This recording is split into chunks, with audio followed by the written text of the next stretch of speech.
Bueno, estamos de vuelta. Creo que están todos muteados, pero cualquier cosa, esto funciona como un Meet, como el Zoom. Abajo, si mueven el cursor de donde estén, tienen una barrita de herramientas con micrófono y cámara para manipularlo. Hay un chat y a veces, si se desordena un poco la charla, está la manito al medio también, que se puede levantar y yo voy a estar atento y la Ceci también. Si hay manitos levantadas, va a generar un orden de gente que quiere decir algo, preguntar, agregar algo, entonces también podemos ordenar un poco así con esa herramienta. Bueno, presentamos entonces, no, nosotros somos, nosotros con la Ceci, Marco del Pont, que está Ceci M. Tenemos este nuevito vivero en Unquillo de plantas nativas y en esta época más invernal, donde el trabajo sigue, pero se cierra más a lo mejor un poquito en todo lo que es germinaciones y trabajo más para el futuro próximo. Se nos ocurrió este año empezar a tener estos conversatorios con gente con la que nos hemos cruzado o bastante o poquito o nada, que nos vemos como de lejos también, ¿no? En actividades que nos resultan afines o de las que estamos aprendiendo también y intercambiando, a veces voluntaria y conscientemente, y a veces no tanto. Pero bueno, así en una actividad a la que se había sumado Ceci en un momento, entiendo que se cruzaron con Pablo y ella quedó interesadísima, súper fascinada con lo que conversaron en ese encuentro y desde que empezamos con los conversatorios me insistió, yo conocía, digamos, el proyecto de nombre Relatos del Viento y algo que se mueve bastante en redes me llega, pero ahora le presté más atención a partir de lo que me contaba Ceci y nada, súper interesante todo. Él tenía por acá ordenada la presentación, porque la mayoría de la gente me parece que lo conocen, ¿no? Mucha gente que se inscribió me avisó, digamos, dio a entender que venían a la charla del Pablo, así que de todos modos lo presentamos como gestor cultural, es investigador y divulgador de tradiciones orales, con un posgrado en gestión del patrimonio cultural inmaterial, y hace actualmente el doctorado en estudios sociales de Latinoamérica con una beca del CONICET. Es presidente y miembro de la Asociación Relatos del Viento, y sobre todo nos aclara, aprendiz de la cultura de la tierra. Así que con él estamos en este momento. Estuvimos el otro día, siempre hacemos una charlita previa para conocernos más y conocer los ritmos, ¿no? De cómo charla cada uno y cómo escucha cada cual también. Y en eso surgieron un par de ideas como condensaciones, ¿no? De esencia, de más o menos en torno a qué está él trabajando actualmente y qué procesos hizo. Y nos destacó en un momento de que un problema como bastante transversal a los territorios rurales y serranos de nuestra región es que estamos preparados o acostumbrados a asociar el monte y los paisajes rurales como solamente, digamos, o principalmente en sus componentes biológicos en términos de la biología más académica o de observación de una naturaleza tercerizada hacia afuera de la que no somos tan parte, ¿no? Como que a la naturaleza nosotros vamos mirándola o midiéndola y el monte lo estamos caracterizando mucho desde las ciudades sobre todo, como eso, como una biología que hay que cuidar ahí como si fuera un terrario, ¿no? En algún lugar que es bonito, que hace bien y hay que cuidar, pero eso, entonces nos resalta él que hay un montón de interacciones que se manifiestan o florecen o emergen en creencias, leyendas, ritos, que están constantemente hidratando ese paisaje y que no es tampoco otro universo que se juxtapone o que está en paralelo a ese otro que llamamos natural, sino que justamente surge todo esto de la interacción entre personas que son ya no solamente personas humanas, sino personas humanas y no humanas que tienen que decir en algunas lenguas y en otras, ¿no? Con algunos signos y con otros, y eso va construyendo de manera colectiva en todos los territorios, también seguramente en la ciudad, podemos pensarlo, una mitología, ¿no? De construcción colectiva que se va alimentando.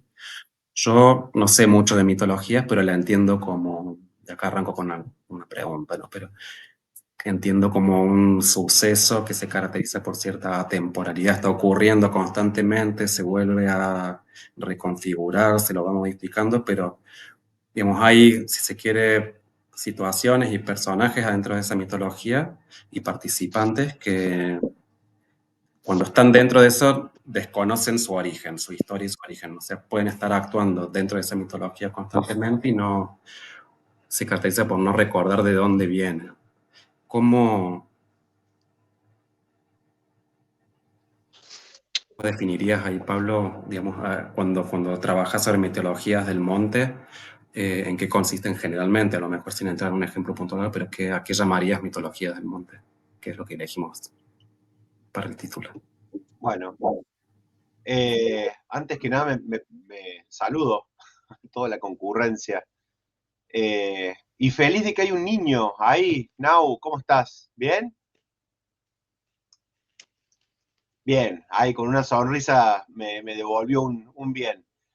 Bueno, yo antes que nada, ahí te contesto, Guille, yo quiero agradecer la participación, primero la invitación de ustedes, Guillermo y Cecilia, desde Sotobosque, y luego que cada uno se haya tomado un tiempito para compartir esta charla, que es lo que el Guille decía, pretende ser una charla. Yo voy a disparar una serie de temas, tengo un problema, soy apasionado por todo esto que vamos a hablar, entonces cuando caliento motores me tiran con algo o me hacen entender de si hay alguna pregunta por ahí dando vuelta, porque realmente son temas, eh, para mí escapan lo técnico, digamos, todo lo que tiene que ver con estas creencias, ritos, mitos vinculados a nuestro paisaje, a nuestro territorio, es algo que además me atraviesa en lo personal, más allá de toda la investigación que uno pueda llegar a hacer. Con mitologías del monte, Guilla, en realidad me refiero, bueno, ecomitología es un término que tímidamente no se anima a despegar, es un anzuelo, simplemente como para dar a entender de que, en el sentido de lo que vos planteabas, Guillermo, eh,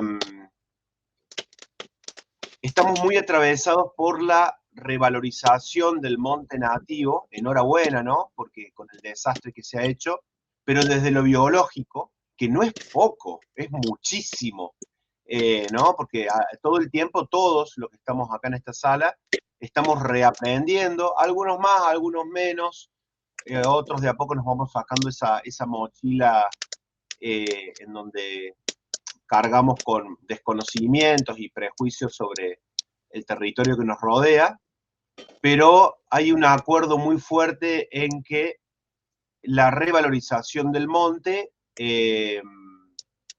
sobre todo atravesado por cierto sentido de a qué le llamamos ecología, de dónde viene la cuestión de la ecología, que es tan occidental, eh, y en donde lo biológico juega un rol fundamental, pero sin embargo nos olvidamos de todas esas expresiones culturales que como expresión de la tierra, del territorio y del paisaje nos hacen conectar y nos hacen dialogar con el árbol que plantamos, con el río que queremos respetar. Esto es algo que nuestros pueblos originarios la tienen tan clara, ¿no? Además, arrancando de que ellos no hacen esta división entre naturaleza y cultura, pero ojo que los pueblos antiguos europeos tampoco la hacían, sino que eh, todos estos seres protectores de la naturaleza estaban presentes en sus cotidianeidades, en sus panteones sagrados. Entonces, con ecomitología, para no irme ya por las ramas, es un término que viene a dar una idea de que la ecología no está atravesada solamente por el tema de lo biológico, de lo físico, de lo geográfico, sino también por esta relación que tenemos con estos sujetos no humanos. Sujeto es una palabra que no me gusta, parece una descripción policial, pero bueno, como para que se entienda, ¿no? Como para entender de que eh, estamos nosotros y están personas no humanas, como es un chañar, con, su, con su vida, con sus sentimientos, con el árbol, la sierra y todo, todo finalmente está vivo. El tema es que nosotros sabemos que está vivo todo eso, sabemos que está vivo, pero hay una barrera que nos cuesta franquear. Y es, ok, sabemos que todo está vivo, participamos de acciones ecológicas, vamos y sembramos nativas en una planta y está muy bien, procesamos nativas, abrazamos el árbol, le damos gracias, pero nos resistimos a creer de que hay verdaderamente una madre del agua, que hay que cumplir con un ritual. Nos da por ahí un poco de vergüenza pensar en, che, ¿qué van a decir si yo les digo que existe el dueño de los animales, el dueño de la floresta, de que el cerro está vivo, pero que el cerro está vivo no en una frase, ni en un sentimiento, sino empezar a empezar a desandar esos ritos, ¿no? Que nos conectan y nos hacen sentir que realmente ese cerro está vivo. O sea, estamos hablando de cultura que nuestros pueblos originarios la tienen tan naturalizada y que nosotros, a lo largo del tiempo y producto en una buena parte de un montón de procesos históricos que en Europa quizás arranca con la creación de las religiones monoteístas, en donde se crean los dioses a imagen y semejanza. Fíjense en lo que pasó hace 2000 años, ¿no? Con la creación de las religiones monoteístas, todos esos dioses que gobernaban a la naturaleza y a quienes finalmente le debíamos rendir cuenta o teníamos un diálogo, a partir de la creación de las religiones monoteístas, el hombre se dirige a un Dios hecho a imagen y semejanza del hombre. Y todo lo que son los dioses que gobiernan la naturaleza quedan en un segundo plano. Entonces ahí, ¿no? Es una de estas grandes operaciones en el mundo occidental, no en el mundo nuestro, aquí en América, en donde empieza ese hombre occidental a crecer de espalda a la naturaleza y a tomar más fuerza esta división entre naturaleza y cultura. Bueno, ahí me fui ya por un árbol bastante grande, me fui muy por la rama, pero miren, a mí me gustaría darle lugar a las voces, al territorio y al paisaje en un videíto muy cortito que dura 1 minuto 30. Yo tengo varios registros acá audiovisuales y testimonios para compartirles. Yo sobre todo soy recopilador de tradiciones orales, ritos, creencias y varios ámbitos y categorías de lo que se conoce como patrimonio cultural inmaterial. Y sobre todo lo que a mí digamos, lo que nos piden a nosotros es, mi hijo, comparta lo que yo le he compartido. Por eso también hago mucho hincapié en compartirle, ¿no? Las voces directamente de las personas que nos han compartido. Vamos a hacer de paso la primera prueba, en ver si esto de compartir virtualmente funciona, y vamos a arrancar con un videíto que yo uso en una charla, en una actividad divulgativa que se llama El dueño de los animales y otros seres protectores de la naturaleza. Y ustedes ven el video ahí, Guille, yo no lo estoy viendo a ustedes para que vos me digas sí o no. Si ven la carátula, si ven una imagen estática. Veo, está como el arranque del video, sí, sí. ¿Ves? Bueno, vamos a arrancar el video entonces.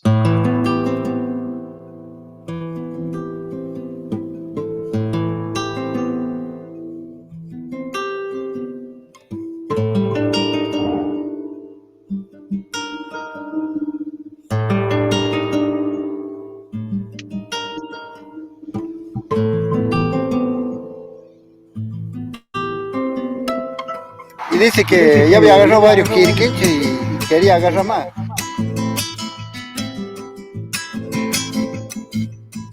Le salió un quirquincho ancho y le apoyó a usted. Cuando lo cazan, sea un ser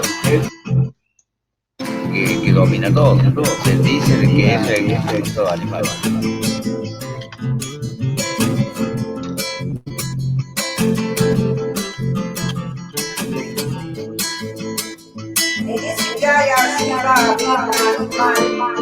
Y que la madre, no.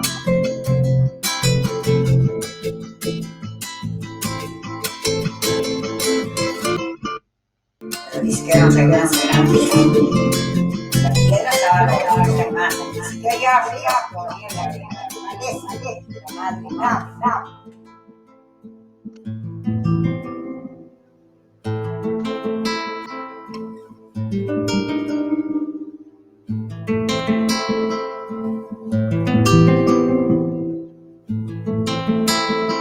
no lo pueden achar, no se atreven a voltearlo.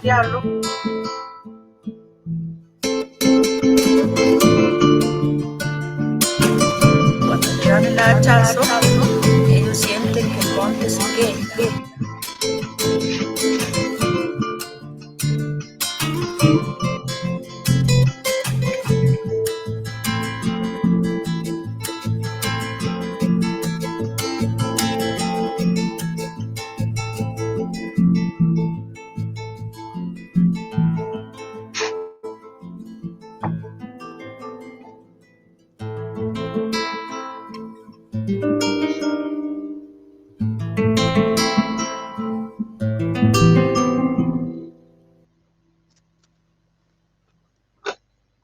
Bueno, no sé si me ven de vuelta.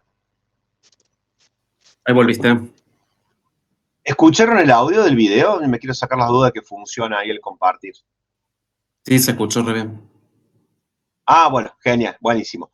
Bueno, ahí con ese video también le dimos la bienvenida al territorio, a algunas de las tantas voces que nos han compartido. Y yo, miren, yo les propongo, voy a resumir 3 creencias que estaban ahí expresadas en pequeñas frases en ese video. Y luego, si quieren, charlamos. Vamos viendo por dónde va la charla, por dónde profundizamos, por dónde conversamos. Yo lo primero que me gustaría comentar es que cuando nosotros nos referimos a territorio, no es solamente el territorio, el mundo del medio, ¿no?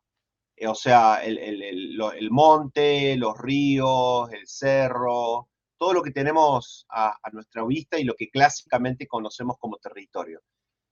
Digamos, territorio es también el territorio de arriba, ¿no?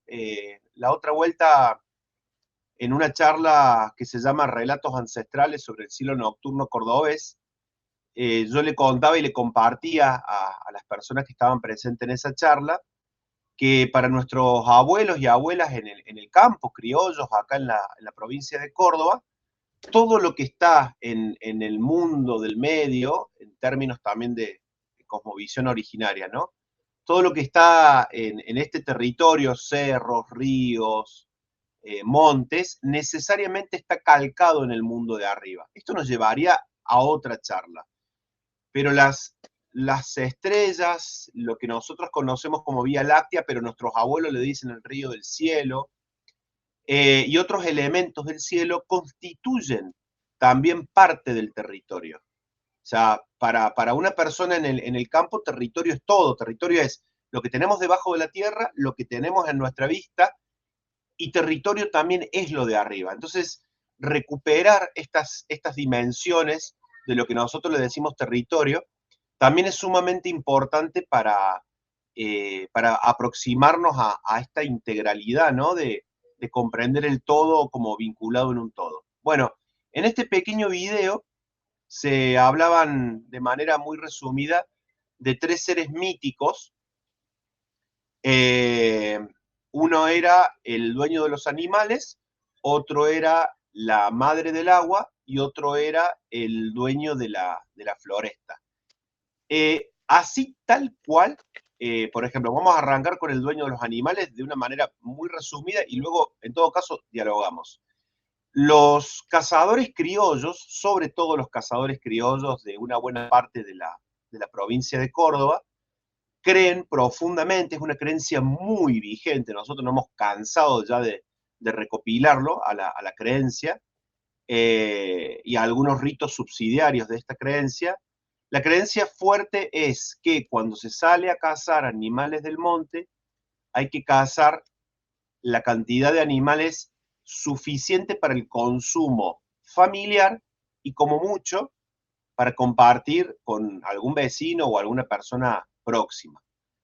Porque si uno se abusa cazando la cantidad de animales únicamente necesaria para ese consumo familiar, corre el riesgo de que se le presente ese ser mágico que protege a esa especie, conocido en la ruralidad de Córdoba como el dueño de los animales, el padrillo, el rey de los animales.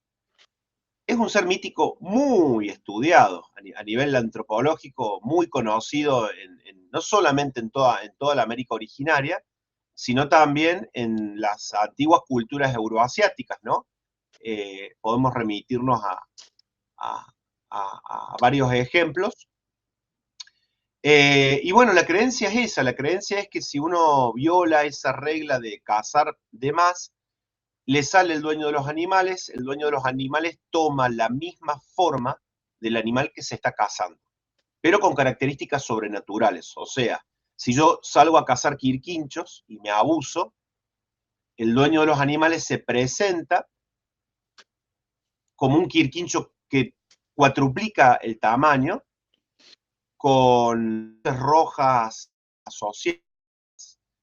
El cazador suele tener ahí como una especie de pequeña pérdida temporal y espacial, y el dueño de los animales se presenta al principio para avisar de que se está cometiendo una infracción. Generalmente el criollo automáticamente deja de cazar y se retira, y no vuelve más a ese lugar por un largo tiempo. Ahora, las famosas historias de los gauchos o los criollos corajudos, generalmente ebrios, y todo tiene que ver con todo, ¿no? Me podría meter con el tema de la relación que hay con el alcohol y la visión de ciertos seres y la interpretación de ciertas imágenes, no me voy a meter por ahí, pero todo tiene que ver con todo. Cuando el gaucho generalmente, o el criollo, asediado por la cultura occidental, en términos prácticos, la clásica. Vino un primo de la ciudad y le dijo, che, déjate de joder con la historia del dueño de los animales, esas son cosas de indio, cosas de viejo, cosas de antes, ¿cómo vas a creer en eso? Sigamos cazando. Y cuando el criollo viola esa regla, bueno, ahí se somete a un montón de consecuencias que incluso hasta la policía nos cuenta, sí, a este lo sacamos a los 2 días del monte porque tuvo una pérdida temporal y espacial, salió rasguñado, y el criollo además cree profundamente que cuando uno se enfrenta al dueño de los animales, que obviamente que no hay manera de ganarle, se le pega la mala suerte para toda la vida. ¿Bien? Bueno, la historia es muy larga, muy compleja, yo la pinto con unos pocos matices, en todo caso, si alguien luego quiere preguntar, lo profundizamos, de hecho hay videos ahí disponibles en la página web que yo luego los puedo remitir, pero una pequeña reflexión, fíjense en que yo lo que acabo de decir hasta el momento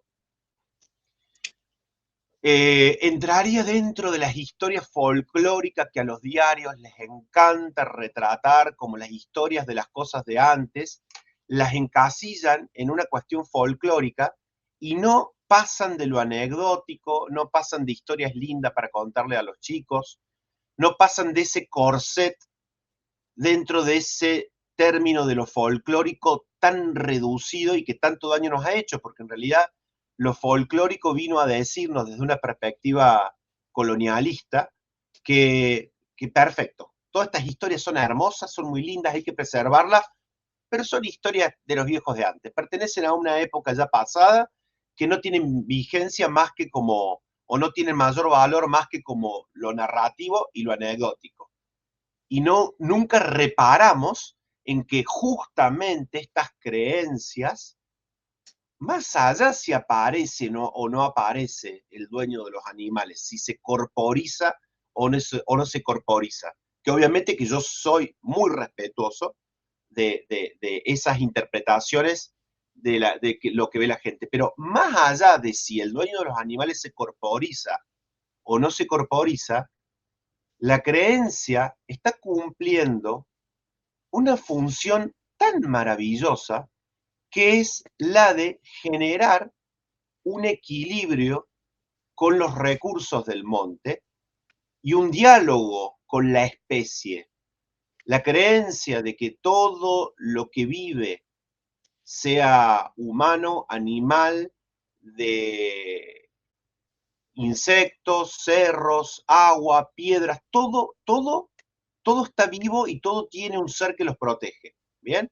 Esto es común a todas las cosmovisiones originarias desde Alaska, Tierra del Fuego, pero también a las antiguas sociedades de todo el mundo. Y esto hago hincapié porque a veces en el maravilloso afán de retomar nuestro pasado originario, creemos que solamente esto es exclusivo de América. Y no, ha sido de todo el mundo. Todo el mundo comparte o ha compartido nosotros le decimos fondo cultural arcaico.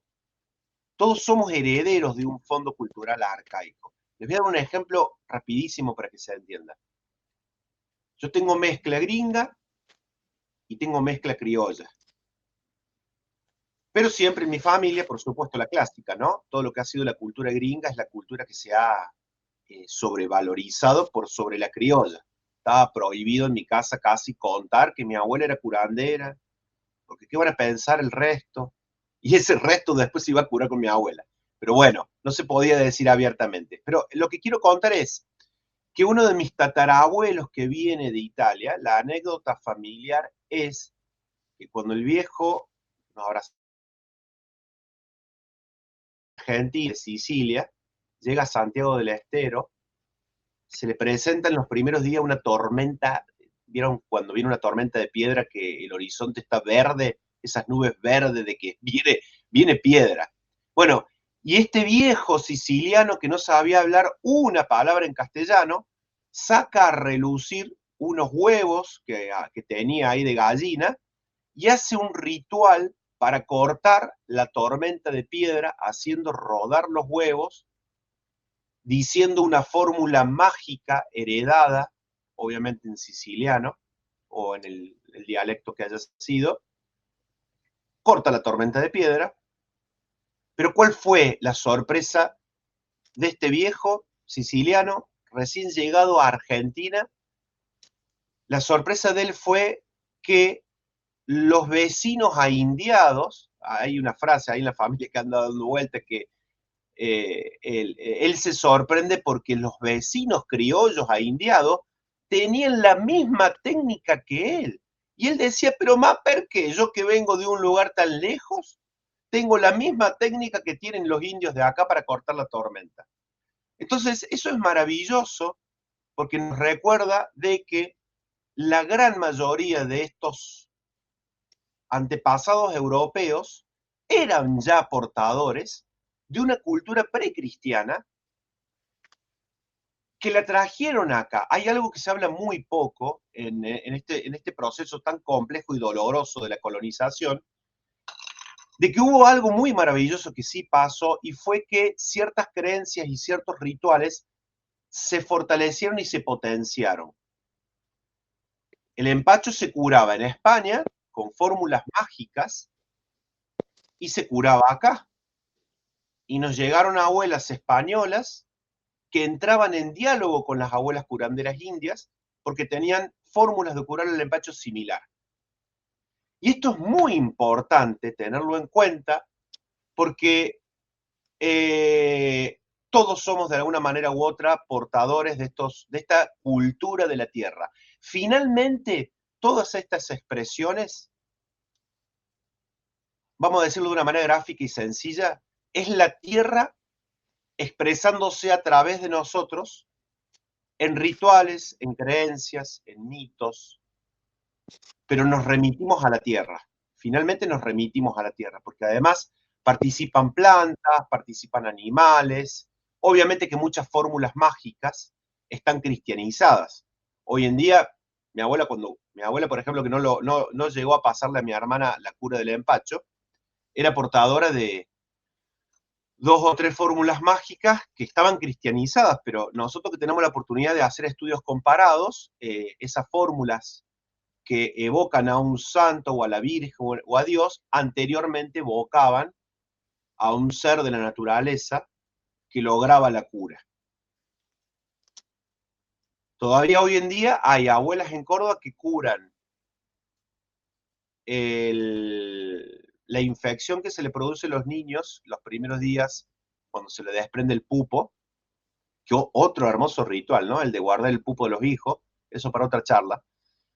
cuando se le genera esa infección a los chicos que tienen pocos días y en lo que va a ser el ombligo, la cicatriz, que finalmente se transforma en pupo, esa infección se cura todavía en algunas partes de Córdoba, dándole simbólicamente 3 tincazos a esa infección, y esa infección se le traspasa a la luna creciente. Solamente funciona con luna creciente. ¿Por qué? Porque en ese traspaso, mediante una fórmula mágica, dándole los 3 tincazos a la luna, se supone que se le transfiere la infección a la luna, y la luna, cuando complete el ciclo, cuando cierre la luna, cierra la infección en el ombligo del niño. Bueno, este es un ejemplo muy sencillo de los miles que puedo dar de cómo interviene, digamos, alguien de la naturaleza, un ser no humano de la naturaleza, en este caso la luna. ¿Y la luna dónde está? En el territorio de arriba, que es parte del territorio integral.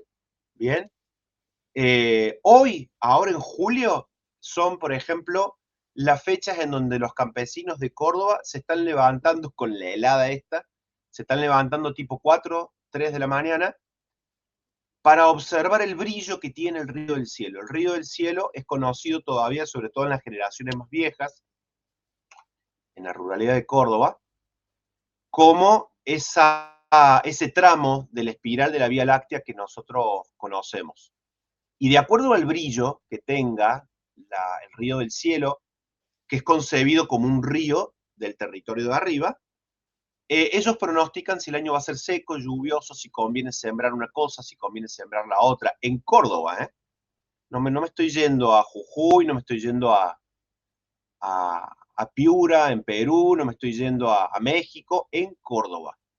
Aclaro porque en Córdoba ustedes saben, yo qué les voy a explicar a ustedes. Somos abanderados a nivel estatal y civil también, en decir de que acá no hay pueblos originarios o que la cultura originaria está desaparecida y bueno, es impresionante toda la cultura originaria y que también entra en confluencia con estas creencias también que nos han venido de otros lugares. Bueno, para resumir aún más rápido las otras 2 creencias que se habían ahí comentado un poco en ese video, todavía se cree en Córdoba en la Madre del Agua, que en el mundo andino se la conoce como Mayumamán, en quechua, solamente en el mundo quechua, ¿no? Podemos hablar, digamos, podremos ejemplificar nombres en su idioma originario de lo que es la Madre del Agua. Pero bueno, acá en Córdoba la traducción es la Madre del Agua, tal como sucede en otras partes de América, como traducción literal de expresiones originarias. Y la creencia es más o menos la misma, la creencia de que una deidad femenina, esto es universal, allá donde vamos, Japón, Asia, Europa, América, quien ha cuidado, la deidad que ha cuidado el agua siempre es femenina, por una cuestión de la identificación con la fertilidad. Fíjense en que en la actual representación de la Madre del Agua, al menos en esta parte del mundo, en esa representación confluye, por una cuestión de préstamo por el colonialismo, la representación de la sirena europea. La Madre del Agua, en general, en Sudamérica, en una buena parte, ha sido representada para nuestras comunidades originarias como una gran boa. Por ejemplo, en el Amazonas es la anaconda verde. Ciertas anacondas verdes, la anaconda verde tiene hábitos acuáticos, ciertas anacondas verdes de tamaño descomunal. Hace poco salió la noticia de una anaconda verde inmensa, récord en su peso y longitud que apareció en la Amazonía, es considerada como una madre del agua. Y acá en Córdoba, aparentemente, podría haber sido la boa arcoíris, que está en extinción. La boa arcoíris es la única, digamos, en Córdoba actualmente hay 2 boas, la ampalagua y la boa arcoíris. La ampalagua, digamos, ¿no?, goza de buena salud en el sentido de que hay ampalagua, está amenazada, pero hay, y la que casi está desaparecida es la arcoíris. De las 2, la que tiene hábitos acuáticos es la arcoíris, y Y bueno, aparentemente la Madre del Agua estaba representada por una gran boa aquí en Córdoba. Y la creencia es esta, ¿no? Que ahí donde está el nacimiento del río, que coincide con una vertiente, con una zona en donde hay una olla, la famosa olla de nuestros ríos serranos, que suele haber un remolino, porque en el fondo del remolino tiene domicilio la Madre del Agua. Ahí habita este ser femenino que protege las aguas, ¿no? Con la misma lógica. Hay que respetarla, porque si no el río se seca. Tenemos testimonios muchos en este sentido. Y con el dueño del bosque, con el dueño de la floresta, pasa lo mismo. Esa creencia sí que en Córdoba está muy difícil de encontrar. Nosotros la hemos recopilado en el departamento Cruz del Eje, en el arco ya muy cerca a las Salinas. Incluso hay varios árboles en donde hay varios algarrobos de más de 400 años y mistoles que encarnan al dueño de la floresta, y la historia tenemos documentales sobre esto, después si quieren les paso el link. La gente dice, bueno, que no pueden acharlo porque el monte se queja, empiezan a aparecer cosas, y finalmente se termina respetando a ese árbol, ¿no? Entonces, bueno, el respeto por nuestro monte está atravesado naturalmente por la natural creencia, ya hasta la palabra, hasta el significado de creencia se desdibuja, porque para nuestros pueblos campesinos, la comunidad es mucho más que la comunidad humana, hay una comunidad ampliada. Está la Madre del Agua, el cerro próximo que está vivo, los cerros también en Córdoba dice que braman, que están vivos, que hay que pedirle permiso, que cuando alguien sube sin permiso también genera condiciones adversas. Les puedo estar hablando, ahí estamos trabajando en un libro que va a salir dentro de poco que se llama Seres Protectores de la Naturaleza Presentes en la Oralidad de Córdoba. Nosotros tenemos recopilado 18 seres mágicos presentes en la oralidad de Córdoba. No todos son protectores de la naturaleza, pero la mayoría están intermediados por la naturaleza, ¿no? Y forman parte de una comunidad. Ahí es donde se desdibuja naturaleza y cultura, ¿no? Todo es parte de lo mismo. No hay separación. El dueño de los animales, la Madre del Agua, el cerro que brama, no es cultura, es parte de la comunidad. Y hay rituales, y hay creencias, y hay cosas que no se dicen, que nos vinculan con esos cerros, nos vinculan con ese río y qué sé yo. Por supuesto que en Córdoba, lamentablemente, todo esto está algo desdibujado. Hay personas o comunidades enteras que creen en todo esto, pero están asediadas por la cultura occidental. Los turistas que vienen y que se meten al río lo mismo, por más que los serranos le dicen, no se meta, mijo, ahí que hay un remolino que lo chupa, lo traga. Ah, a ver, hagamos la apuesta que no. Entonces, y mucha gente que dice, hagamos la apuesta que no me chupa el remolino. O hagamos la apuesta que el árbol no me hace nada. Quizás son ecologistas, súper respetuosos con la naturaleza, pero ni por loco, vamos a usar una palabra bien criolla para que se entienda, ni en pedo van a creer en el dueño de los animales, porque son cosas de los antiguos. Entonces, lo que hemos charlado mucho, Guille, Ceci y a todos los presentes, con varios compañeras y compañeros, que es una maravilla ver cómo se están volviendo a sembrar nativas y haciendo un montón de acciones. Yo admiro mucho a los maestros, a los docentes en el aula, lo admiro profundamente porque contra viento y marea están ahí, tienen la posibilidad de generar conciencia, pero lo que vemos es que estos ritos y estas creencias muchas veces no pasan de lo anecdótico, no se hace un análisis fíjense en que la modernidad persigue algo que estas tradiciones sí lo logran, pero la modernidad no. La modernidad persigue este atributo de eficacia, ¿vieron? Está hasta difundido y publicitado, eficacia, hay que ser eficaz. Y sin embargo, una creencia, la creencia de que si yo me abuso cazando animales del monte, me puede provocar mala suerte, desgracias personales y una serie de circunstancias adversas, esa sola creencia ha logrado una eficacia mantenida en milenios para generar un equilibrio con la naturaleza, algo que ni todos los movimientos ecologistas del mundo, ni todas las policías ambientales del mundo, ni todos los programas estatales orientados a la restauración del ambiente han logrado. O si lo logran ahí a cuentagotas.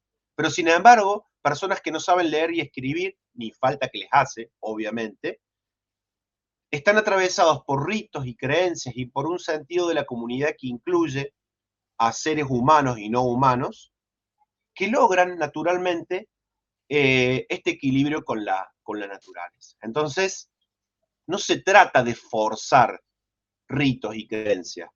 Esto lo hablábamos la otra vuelta con unos docentes en Dian Funes, que han retomado el ritual del agradecimiento a la Madre Tierra, conocido en el mundo andino como Pachamama, pero que en todas las comunidades originarias se daba, evidentemente.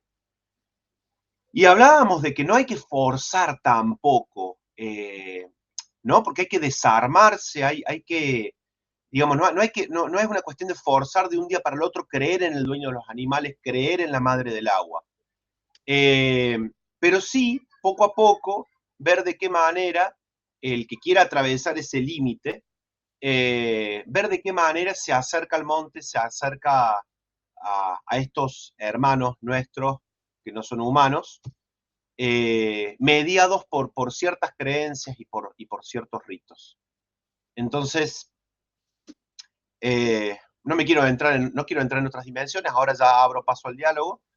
Hay otras dimensiones como la psicológica, ¿no? O sea, los ritos están estructurados de tal manera que inciden en lo psicológico y nos generan subjetividades y sugestiones que finalmente funcionan. Funcionan para que, digamos, se mantengan en el tiempo y no sea una cosa inventada de un día al otro, y bueno, y finalmente luego muera en el olvido.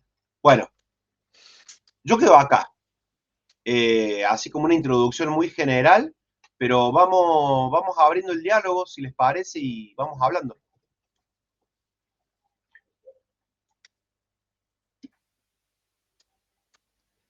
Perfecto, Pablo, un montón.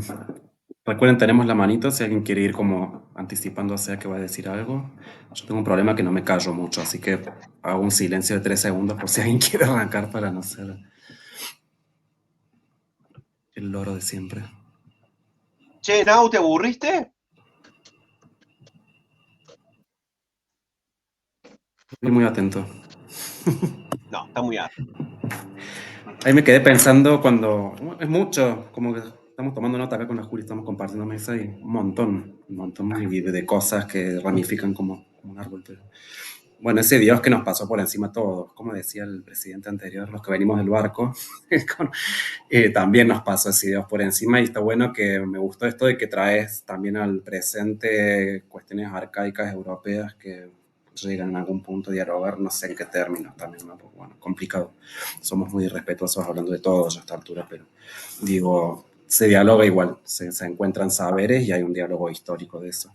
Y Sí. esto del Olimpo, que eran dioses que estaban, o sea, tenían una forma, está bien, se dice que el cristianismo trajo ese dios como a semejanza, pero estos otros dioses estaban repitiéndose todo el tiempo, más o menos en un Olimpo que había gente que hacía cosas que hacemos acá abajo también, este mundo de arriba que mencionas y cómo hay diálogo también hacia, como que vienen, ¿no? Llevan y traen, se lleva y se trae de estos mundos, de arriba, de abajo, construidos de mitologías. Después el problema de quienes dicen, digamos, ¿por qué tenemos todavía incluso que hablar de creencias cuando son realidades, son verdades también? ¿Cómo no va a ser la madre del agua, digamos, cómo no fue el resto con nuestras mitologías de hacernos representar por estos presidentes, por ejemplo? ¿Qué mitología es esa? Entonces, ¿cuán mejor? Digamos, cómo todavía hay una soberbia no cultural desde las ciudades y los espacios globalizados. Desde la a- a- academia, Guille. sí, a dar permiso, ¿no? De que esta gente cree cosas, cuando en realidad, y ya sé cómo lo decimos acá adentro, pero digo, es irrefutable que si cortas ese árbol, algo se devuelve. ¿Cómo no? O sea, incluso si se pusiera la ciencia a un buen servicio, se podría medir eso. Y se está midiendo cómo te vuelve ese algo. Y claramente ese es el rey de la flora. Y si no, mira. Y lo mismo con la lampalagua, que creo que la que vive bien es porque se fue domesticada, tristemente, ¿no? Como que, digo, a veces no, en este ir y venir, llevar y traer y comunicarse con esas otras personas, terminan también viendo, pero tuvo una domesticación que la otra probablemente no. ¿Y cómo no va a ser la dueña del agua también? ¿Cómo no fue negándolo? Es como... Y son cambios también esto que decís, que permitirse el tiempo. Yo a esta altura, ya 45 años, bueno, agradezcan que no sé, que no me hice ingeniero forestal y estoy sacando los últimos quebrachos de San Luis. Creo que al menos si empezamos a sembrar esa intención, hay una web que está, digamos, ya de que esto suene y se esté diciendo y se esté charlando sobre esto, al menos es algo, ¿no? Como decir, bueno, al menos no produzcamos consumidores y productores de lo que está descomponiendo todas estas realidades, verdades, de dueños de los animales y de todo, esa naturaleza con la que dialogamos y que ya es irrefutable.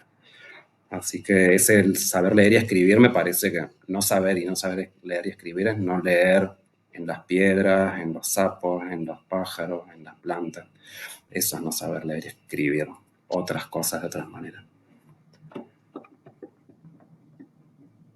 Así que súper interesante y espero el lugar.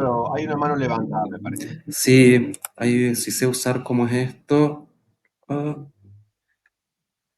no veo quién. Acá está María Cecilia María Cecilia, Moscovich. Ahí está. Cecilia, Vos cuando quieras abrir tu micrófono, Ceci.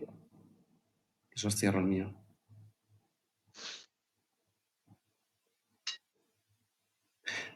Tenés que abajo a la izquierda apretar el microfonito y se te activa el tuyo.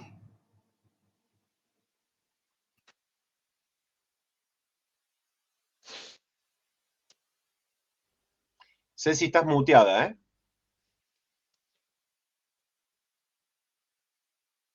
Mientras se desmutea acá en el chat dice Víctor Grande Pablo, saludos de Buenos Aires, que tan colonizados estamos que se estudian los mitos griegos y no, aunque sean americanos.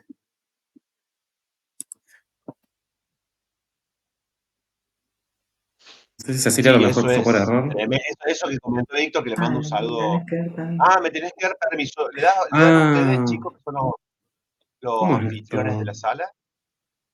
A ver,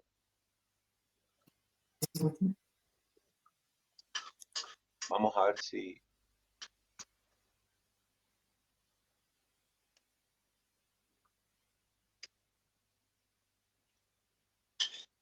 No sé, ¿alguien sabe dónde? Yo no sabía que pedían permiso para...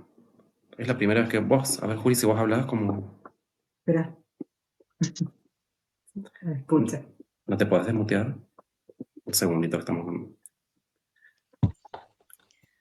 Ahí mismo. Guille, ¿me escuchás? Sí, sí, yo escucho a todo el mundo. Y si habilitas a todos para que abran los Es que micrófonos, estamos, se- así como vos estás pudiendo hablar, todo el mundo podemos. a todos como administradores, digo. No hay nadie como administrador, por eso. La Juli está como invitada y hablo también. Qué raro. Bueno, Cecilia, no podés desmutearte y hablar directamente porque el resto sí puede.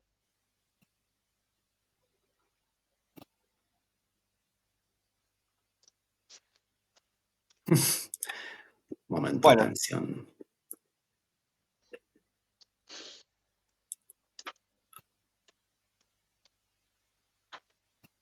Sigo tocando cosas, no importa, dice Cecilia, pero qué raro, que no sí importa.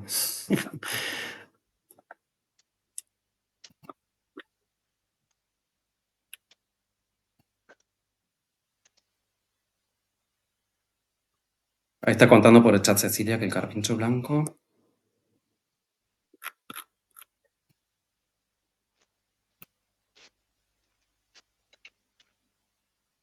ahí está contando lo del carpincho blanco, que es seguramente una representación Igual Carpincho, bueno, una pena no poder escucharla. Pero ella habló ella hizo alusión a la coloración blanca de un animal, el carpincho, que hay en muy pocas partes de Córdoba, en la zona ahí de la Mar Chiquita, en algunos afluentes hay. Pero es cierto, una de las maneras que se aparece el dueño de los animales es como un animal blanco, absolutamente. Esto también está en los pueblos originarios. Por ejemplo, la ampalagua blanca, ahí tenemos recopilado muchísimo de la famosa ampalagua blanca que sale en las salinas de Córdoba. Al que caza mucho ampalagua le sale la ampalagua blanca. El blanco o el negro también es toda una cuestión ahí cultural muy, muy interesante. Y bueno, no sé, Víctor ahí comentó algo. Pero bueno, Ceci y Guille, yo los dejo a ustedes para que coordinen. Yo... Dale, ahí Víctor está agregando eso que también conocía por su viejo, que es santiagueño, al dueño de los animales como el carpincho blanco o payo. Así que ahí trajeron Cecilia con Víctor el mismo. Ceci.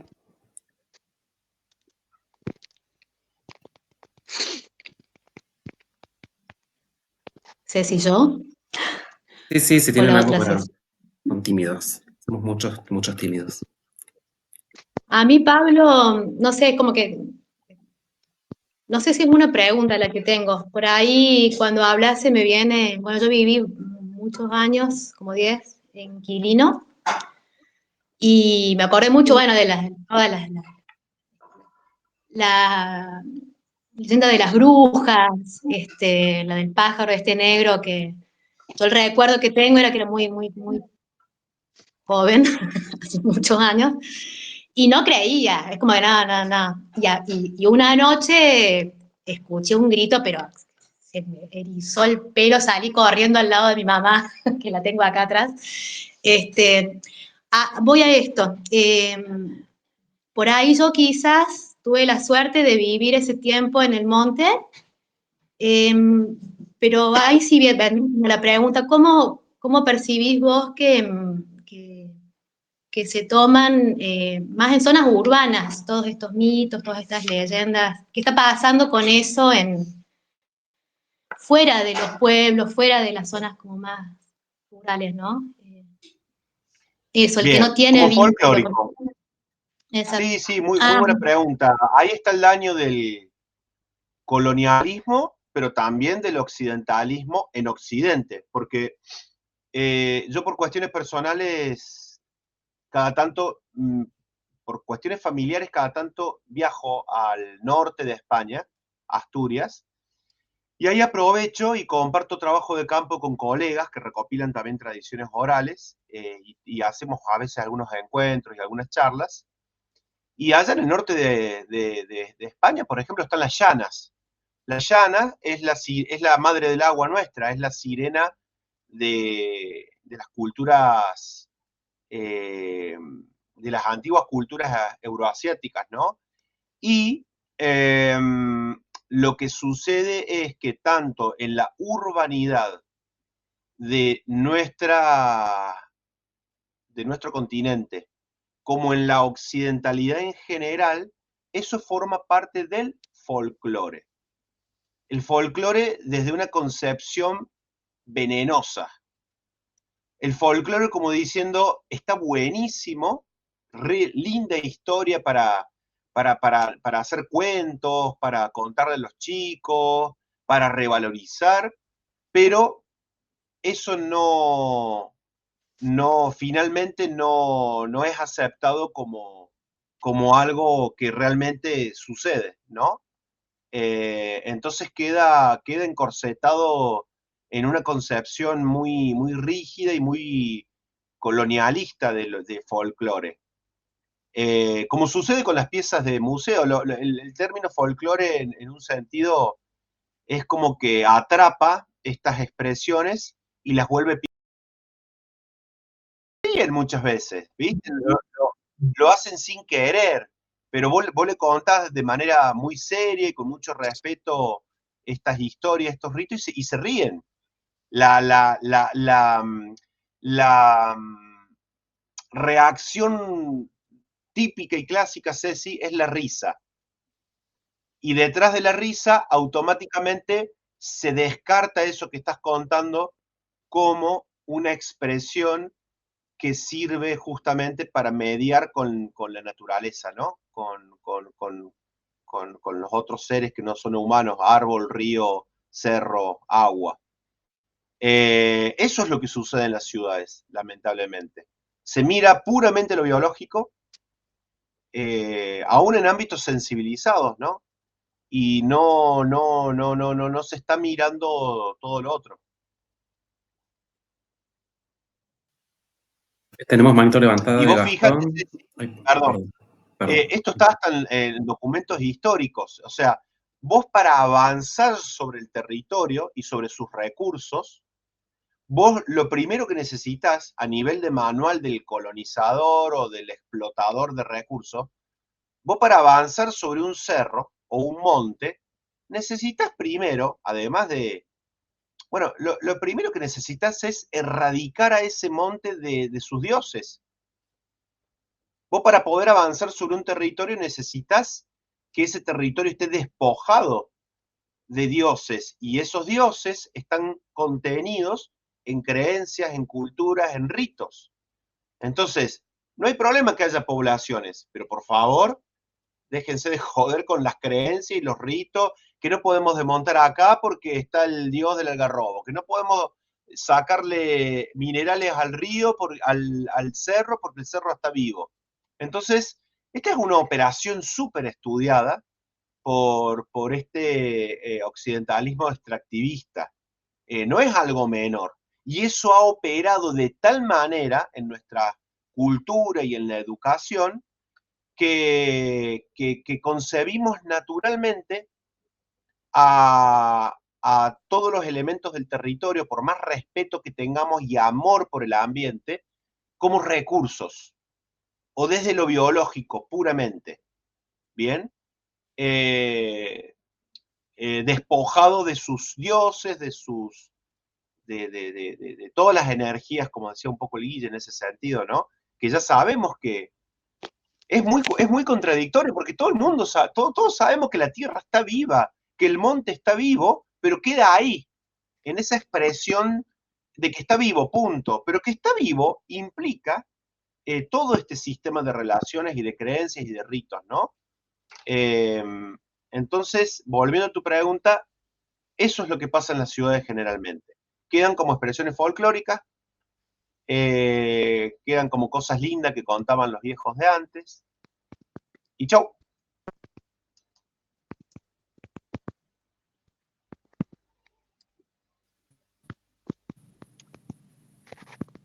Ahí teníamos una Hay mano de Gastón. personas ahí que quieren... La Julia. ¿Cómo les va? Buenas tardes. Hola Gastón, Bueno. no te escucha bien. Hola Gastón. Bueno, muchas gracias. Un gusto escucharte, Pablo. Coincido con tu exposición, con tu idea. Entiendo ese renegar hacia lo folclórico romantizado, ¿no? Me parece que va por ese lado. El folclore romantizado le va a quitar ese valor intrínseco que tiene el poblador nativo con su ámbito. Creo que tiene mucho que ver también con lo cotidiano de la persona. El poblador que está en las zonas de monte, digamos, en su relación con la naturaleza, va a valorar ese entorno distinto al poblador urbano, que viene más frío, que viene más distante y desafiante. En lo personal, donde yo estoy viviendo, yo me vine a vivir a Cosquín, a una zona que digamos es periférica a la parte urbana de Cosquín. Tengo muchos vecinos que vienen de la capital federal. Y esas personas, no solo capital federal, otras grandes ciudades, vamos a llamar así en general, esas personas no son habitantes estables, pero van adquiriendo propiedades y van empezando a desafiar el lugar y a llevárselo por delante. Tristemente, ¿no? Para el pequeño grupo que está acá y que valora la naturaleza de este lugar y la respeta, es un choque feo. Entiendo lo que decís, Pablo, lo estoy transitando en carne propia. Una transformación triste, con mucha pérdida de naturaleza hermosa, linda, que bueno, nuestra sierra ya ha sufrido una gran transformación y de lo poco que queda se lo siguen llevando por delante. Así que bueno, eso quería compartir, esa reflexión. Gracias, Pablo. Gracias a los organizadores. Gracias, Gastón. Sí, sin duda, desde las ciudades, la ciudad no favorece, ¿no? Para nada a esta relación que podemos llegar a tener con el monte, con los distintos elementos del territorio, pero también tenés una enorme falta de esto, ¿no? De sensibilización sobre esas maneras de comunicarnos con el ambiente, porque perfectamente podría también, hay espacios públicos, hay parques, están esas visitas que uno hace cada tanto afuera y bueno, si mediara una educación en donde se retomaran estas creencias y estos ritos desde un lugar respetuoso, bueno, por ahí sería un poco diferente. Igual yo creo que hay, ¿no? Hay un grupo de docentes muy grandes, organizaciones como ustedes, que vienen trabajando en este sentido, la ciudad nos ayuda. Hay otra mano, Julia, creo que estaba Julia, y acá Julia me avisa que antes estaba Gustavo, que había levantado su mano y después se desconectó, no sé si él quería decir algo antes. Sí, no. Bueno, igual se levantó de la silla, así que le damos tiempo a Julio, no más vos, metale nomás. Bueno, Julia, si querés. Es que tenemos que, como estamos en el mismo lugar, cuando le apaga el micrófono, prenderlo para no pisar. Sí, bueno, no, primero agradecerte, pues conozco hace mucho todo lo relacionado a Relatos del Viento, pero bueno, nunca te había escuchado, así que buenísimo. Y me quedé pensando un montón, capaz que acá se arma, ¿no? Qué fuerte de las 3 historias que contaste, las 2 figuras que son como, vamos a decirles masculinas, son dueños. Y la mujer protege. No sé de dónde viene eso, si podés comentar algo, como me pareció fuertísimo, ¿no? Como muy patriarcal, sin querer darle una connotación negativa, pero no puedo dejar de pensar en eso, como dije, y bueno, y en varias partes del relato, bueno, como esto, de dónde viene esa, porque digo, el decir dueño, el dueño ya es cosificar, ¿no? Y es como, qué fuerte decir dueño cuando no existe esta separación sociedad-naturaleza, ¿no? Digo, esa idea de dueñidad, ¿no? Que la traen mucho las feministas cuando hablan de patriarcado, ¿no? Como viene de la idea de cosificar. Me quedé muy tildada en eso, no sé si, que estaría bueno como charlarlo de dónde, viste, no sé, las feministas comunitarias bolivianas dicen, bueno, el patriarcado es mucho anterior a la colonia, digamos, la idea de colonia, la colonialidad. No sé, ahí me quedé, viste, la madre de la naturaleza, la madre, la imagen de la madre, que también la asociaste, ¿no? El agua con la fertilidad. Bueno, nada, si querés comentar algo de eso, si tenés algo para comentar, no sé, ampliarlo, me reinteresó. Gracias. Bueno, súper interesante lo que estás planteando, Julia. No, es un tema muy complejo, a mí me excede. Yo lo que estoy haciendo es reproducir lo que nos comparten, ¿no? No solamente nuestras comunidades originarias, sino las criollas y tanto trabajo que hay sobre estos temas. Es complejo porque habría que hablar de un montón de cosas. Primero, no podemos dejar de reparar en que estos términos son una castellanización de una enorme cantidad de idiomas originarios que probablemente no tenían la separación hombre-mujer, o sí lo tenían.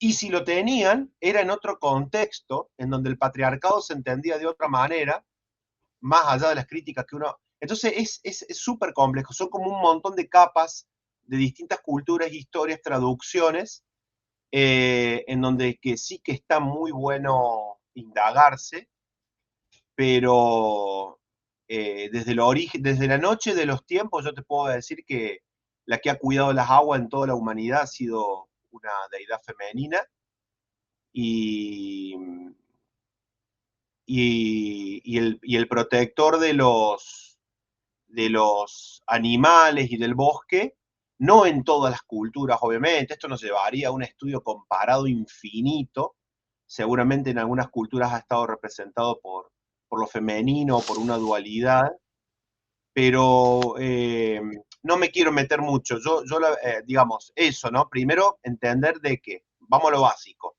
entender que todo ya tenía un sesgo, y es la traducción de un idioma a otro, empezando por ahí, que eso ya es muchísimo. Nos pasan las leyendas, Julia. Vos sabés que cuando nosotros trabajamos con las leyendas, lo hacemos con tanto cuidado de que tratamos de ir a las fuentes cuando la tenemos, y ahí vos te das cuenta de que es impresionante cómo varía la versión castellanizada con la versión originaria, pero es que además habría que, si yo por ejemplo tengo la suerte de tener acá al lado un quichuista hablante, vamos a suponer, que me traduzca cómo era el dueño de los animales en quechua, además esa persona que me lo traduce debería pertenecer a una comunidad y a un tiempo histórico en donde eso se está viviendo y cobra sentido. ¿Me explico? Entonces es como muy, muy complejo, sí que es muy interesante, y hay algo más me quedó por ahí, pero bueno, hay que tomarlo por ahí, digamos, me parece que hay que tomarlo un poco por ahí, ¿no? Con una complejidad muy interesante. Y sí que hay cosas también que pasan que por ahí sí son más fáciles de analizar. Te cuento algo rápido, Julia. Mira, las tradiciones orales, no te estoy hablando particularmente del dueño de los animales, pero las tradiciones orales no son inmunes a modelos de sociedad o de mujer no deseados. Te doy un ejemplo. La leyenda del Crespín, que es un clásico en la Argentina. El Crespín es ese pajarito del monte nativo que tiene un sonidito muy particular, que está muy presente en Córdoba. La leyenda, narrarla completa me llevaría mucho tiempo, pero básicamente la leyenda narra la historia de una pareja campesina que vivía en el monte con mucha armonía. El hombre enferma, la mujer sale a buscar remedio, la mujer se entretiene en una fiesta, y cuando regresa con los remedios, el hombre ya estaba muerto. Vos sabés que es maravilloso, Julia, que cuando nosotros tomamos la leyenda de los últimos 70, 90 años, las distintas versiones que hay recopiladas, hacen hincapié en el machismo. ¿Cómo la mujer se va a entretener en una fiesta? ¿Cómo ta? Los criollos mismos hoy te la narran con el tono machista. Pero cuando nosotros vamos a versiones de hace 150 años o 100 años atrás, el foco está puesto en otra cosa. Está puesto más bien en la transmutación, en cómo esa mujer transmutó de ser humano a ser pájaro, digamos, ¿no? No tanto en el machismo. Yo ahí solamente doy una pista de que evidentemente también la cultura occidental en la que estamos sumidos ha impregnado de machismo no solamente a muchas sociedades criollas, originarias, sino al idioma mismo también. Entonces es muy interesante lo que planteas, pero bueno, ¿no? Es complejo. Es bastante complejo. Ahí yo he bajado mi mano, así que aprovecho nomás para un parentecito. Creo que incluso la mujer es una construcción, la que nosotros estamos mirando desde una perspectiva, también muchas veces es una construcción occidental. Como, digo, eso que dijo el Pablo me parece como son traducciones, sí, traducciones de traducciones de traducciones de traducciones, y claramente está nuestra mirada en eso de que la mujer es eso, a lo mejor no fue, digo. Y que a veces también hay culturas como paraestatales en las que los dueños son los que no tienen. Que eso también es raro. Es como, a mí me cuesta un montón. Una vez un primo me dijo algo como en estos cambios de perspectiva. Los chinos, no sé si es así, pero es lo que yo entendí. Los chinos no les duele el pie. Se duelen en el pie, se están doliendo en el pie. Me quedé así como, bueno, esto me va a llevar años. Así como yo darme cuenta que soy en el pie y que me estoy doliendo en el pie. Me parece que también hay dueños que son los que menos tienen, los que más hacen, lo he leído por ahí, como el dueño de ese ambiente es el que más lo hace circular y el que menos lo posee y el que menos poder tiene sobre otro. Entonces, la palabra dueño debe venir de traducciones, de traducciones, de traducciones que llevaron a... Es que en realidad somos nosotros viendo así todo, todavía. Y que brujería, me quedé también pensando antes, hay mucha literatura de ahora, la brujería capitalista, como también está de acá, ¿no? Lo que pasa es que hay una que tiene encanto y otra que no tiene encanto. Bueno, nos tocó esta. Así. Y la gente que se está riendo de la otra es la que está muy parada en esta otra brujería que no tiene ningún encanto, que nadie le canta. Pero tampoco está, digamos, no es que no vive adentro de otra. Ahí Javier había levantado la mano hace un rato, se bajó la mano, pero no sé si todavía quiere hablar. Por ahí no sé qué pasa con el Jitsi, que desaparece la manito. Pero hace un rato había levantado Javier de San Marcos Sierra, creo que puso en el chat. Y alguien más había levantado que tampoco veo más ahora. No me vuelvan loco. Ahí hay un mensaje de Javier. Javier, bueno, Sí. si no en el chat había puesto... Y chat, un Ahí se comentario. escucha bien. Acá Javier de San Marcos Soy- Sierra, una vez me di cuenta que mi casa es también desde la puerta para afuera. Y agradece a Relatos del Viento por compartir este espacio. Y Mario también había puesto algo de las especies, no sé, que a lo mejor es de una parte de charla anterior. Las especies, por ejemplo, cuando se le pasa a una máquina, se producen incendios, se plantan especies de otro lugar. Supongo que tiene que ver con esto, de respetar, digamos.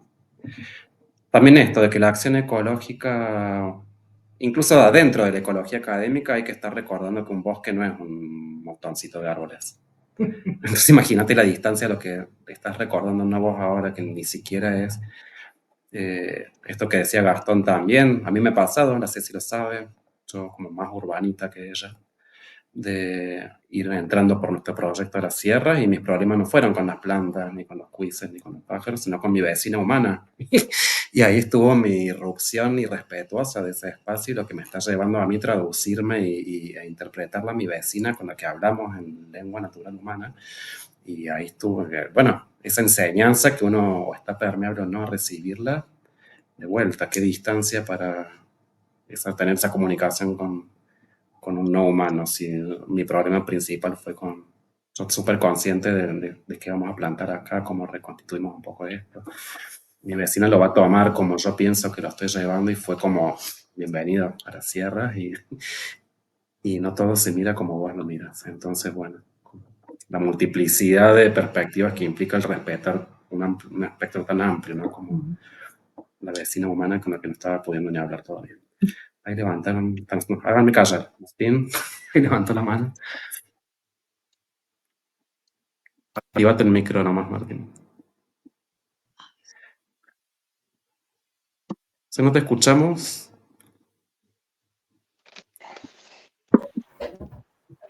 ¿Ahí me escuchan?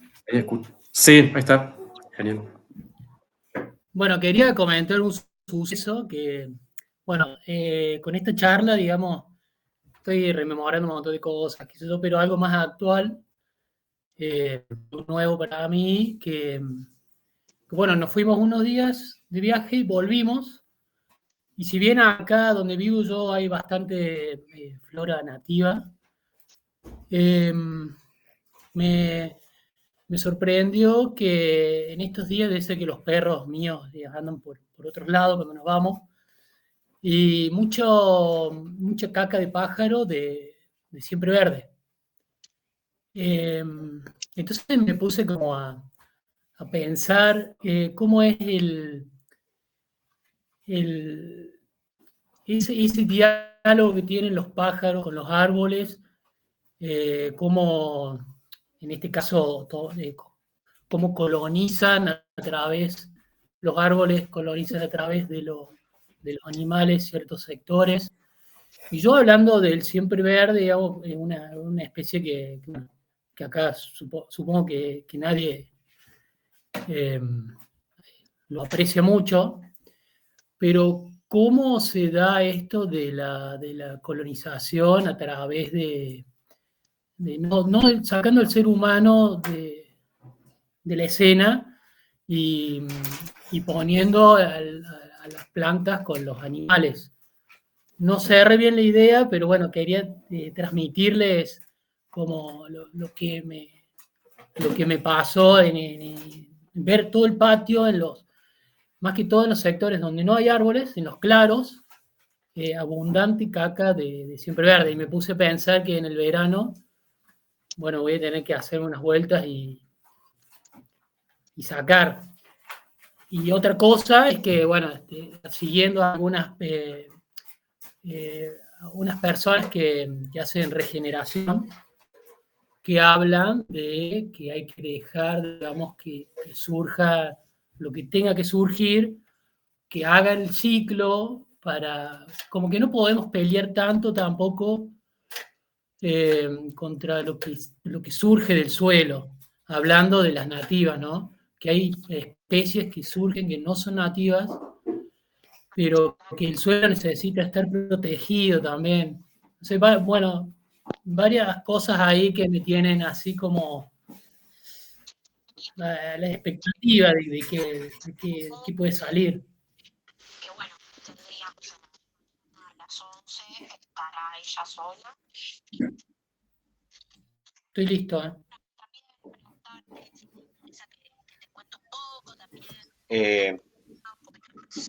Sí, yo ahí con la cuestión, sí, el siempre verde creo que no lo queremos, pero el árbol no tiene la culpa. Pero sí, bueno, ya ahí con otras cuestiones que a mí se me escapan, como por ejemplo, si es conveniente dejar que el monte venga o que Buena venga... ley. Buenas. Claro, viste, son cosas que... Ahí Javier está con el micrófono abierto. Sí, creo que está hablando. Sí. Pero creo, no sé si está hablando Javier para si está en la charla. A nosotros Está, lo vamos digamos, a escuchar. opinando algo de... Sí. Que él siga hablando siquiera, acá estamos escuchando todo. Claro. No, me quedé pensando lo que decía el Martín recién, que porque esto también podemos, si vamos rápido, distanciamos de vuelta, como si él estuviera hablando de una cosa de restauración del paisaje, algo así, no tuviera nada que ver con todo lo que venía diciendo el Pablo, y digo, bueno, hagamos las fuerzas para conectarlo, porque sí, es eso. En definitiva, y cómo habla de los tiempos, que no se trata de intervenir, no vamos a respetar a lo que se cree que es la madre del agua, por intervenir ese espacio como si fuera una restauración ambiental física de una cosa inanimada que es el agua, sino que estos procesos, digamos, de participar de esas relaciones, como creo que antes nombraste algo de, bueno, cazar de más. Si eso fuera una relación ecológica, que eso es algo que aprendo de la Juli, que es la palabra ecológica, pero que me entra como términos comunicables, es decir, ¿ese cazar es una relación ecológica o son gringos que vienen a tirar plomo al campo y a cazar fauna nativa y exótica, palomas, lo que sea? Vienen a cazar palomas, ¿entienden? Entonces, como se vienen desde Estados Unidos vestidos de militares en aviones y se bajan disfrazados hacia hoteles en La Pampa y cazan palomas, ¿no? Digo, ese cazar es una relación ecológica, ese consumo entabla una relación ecológica con ese ser que no es solamente un animal, sino que representa muchas realidades. Y que no eso, me quedé con lo que dijo Martínez, que no es solamente intervenir restaurativamente, sino si realmente estamos parados en dar ese respeto, es también hacer silencio, observar y dejar que esa vegetación devenga y ahí están esos seres que se cuidan y nos cuidan. Ahí levantó alguien la mano. Gastón de vuelta. Abran nomás micrófono cuando quieran. Bueno, no, me quedo pensando en esto que decía el compañero recién, de no darle lugar al hombre. Creo que el hombre es imposible no darle lugar porque está interviniendo, lo viene haciendo. E incluso en estas valoraciones a los seres mitológicos, es el hombre el que lo hace. Y ya sea que genere un respeto o no, al contrario, genere un desafío, es protagonista. En el caso del ejemplo, bueno, él hablaba sobre lo siempre verde, y el siempre verde lo está acá porque el hombre lo trajo. Y los pájaros no lo van a analizar y van a intervenir dentro de su dieta, lo van a comer y lo van a dispersar. Pero el hombre no lo podemos sacar del costado, me parece. Para bien o para mal, es protagonista. Eso me quedó como haciendo un ruido ahí. Nada más.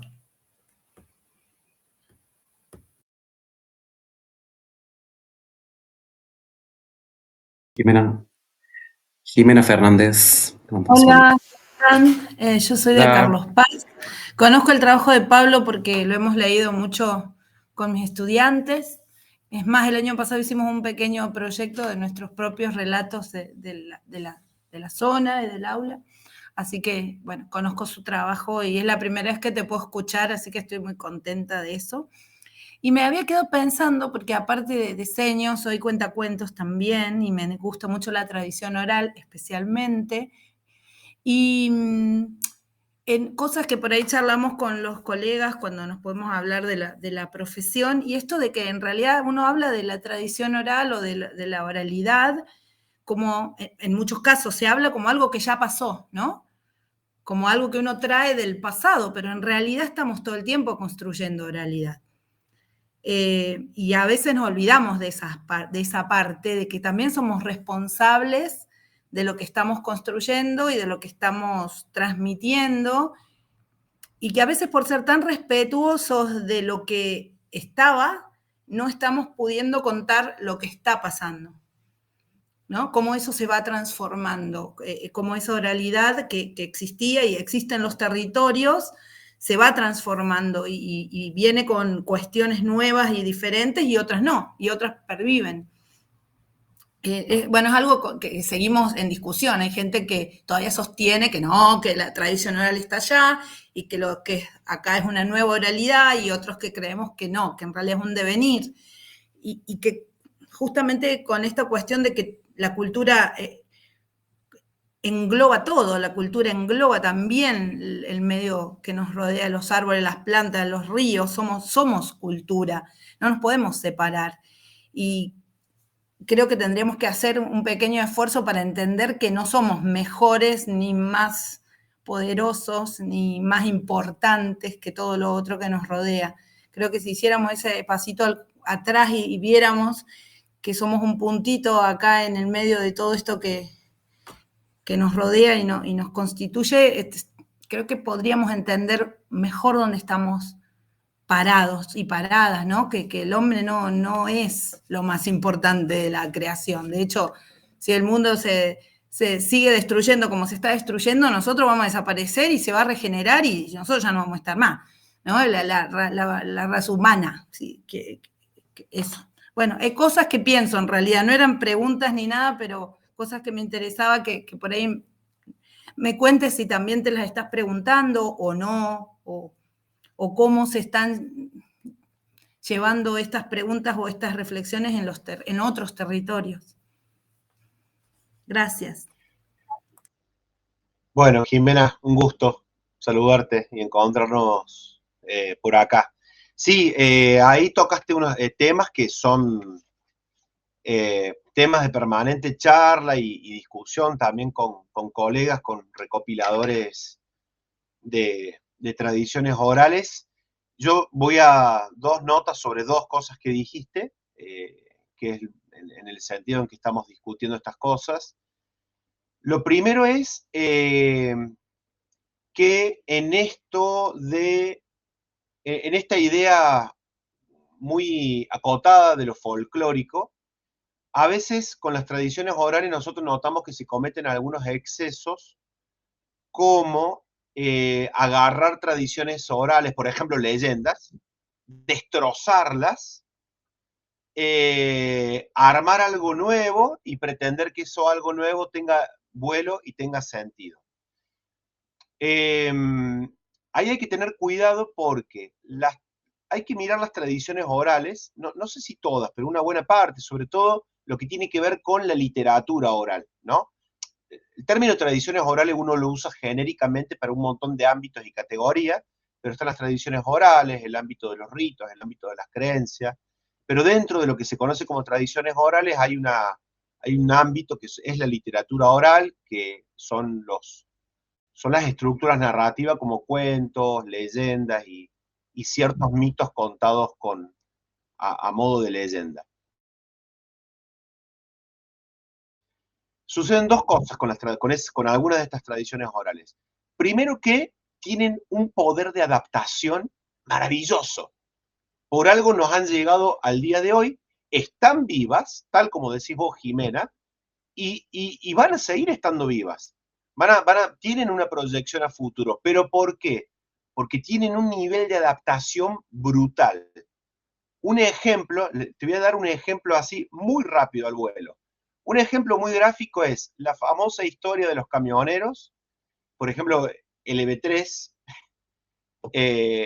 es una radio que nos guste o no nos guste, a mí no soy muy amigo de esa radio, pero en LB3 se ha difundido mucho la historia del camionero que encuentra a una chica en la mitad de la ruta, vestida de blanco, la chica sube al camión, entabla un diálogo con la chica se baja en el pueblo de donde es, porque estaba haciendo dedo o lo que sea, la chica se olvida una campera, y el camionero vuelve al rato vuelve al pueblo, pregunta por la casa de la chica, llega a la casa de la chica, golpea la puerta, atienden los padres, y le dice, mire, yo le hice el favor a su hija de traerla hasta el pueblo, porque estaba haciendo dedo en la ruta, pero se olvidó esta campera. Y los padres entran en llanto porque la chica en realidad había fallecido hacía 20 años. ¿Bien? Bueno, esta historia,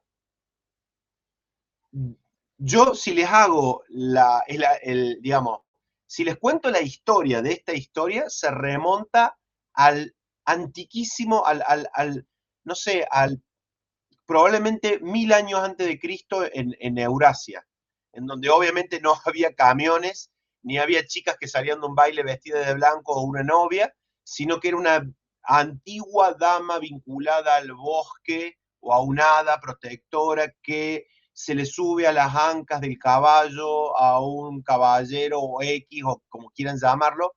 A lo que voy es una historia que yo la puedo rastrear 1000, 2000, 3000 años, nos ha llegado al día de hoy con una adaptación tan maravillosa que la gente de hoy la sigue, digamos, narrando. Pero esa leyenda, así como tiene poder digamos, así como las tradiciones orales tienen un poder de adaptación que horada los tiempos, las sociedades y las culturas, también tienen una estructura que no debe tocarse. Porque esa estructura, ustedes imaginen, nosotros siempre en las capacitaciones con docentes decíamos que la estructura de una leyenda es como, hay que pensarla como que tiene un núcleo como la estructura de un espantapájaros. Vieron que la estructura de un espantapájaro, la estructura básica son dos palos cruzados, ¿no?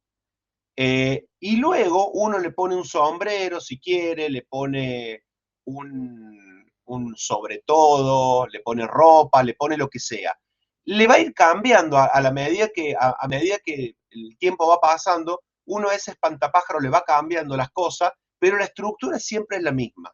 Entonces, muchos mitos y muchas leyendas, lo que sucede es que tienen un poder de adaptación muy grande, pero la estructura es la de siempre y es importante mantener esa estructura, porque esa estructura tiene ecos en cuestiones desde el subconsciente hasta llaves que nos hacen dialogar con el ambiente, que cuando son tocadas ya pierden esa función, ¿no?